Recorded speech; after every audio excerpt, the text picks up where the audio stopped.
கொஞ்சம் சிரித்தாய் கொஞ்சம் மறைத்தாய் வெட்க கவிதை நீ நீ நீ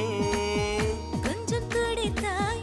கொஞ்சம் நடித்தாய் இரட்டை பிறவி நீ நீ நீ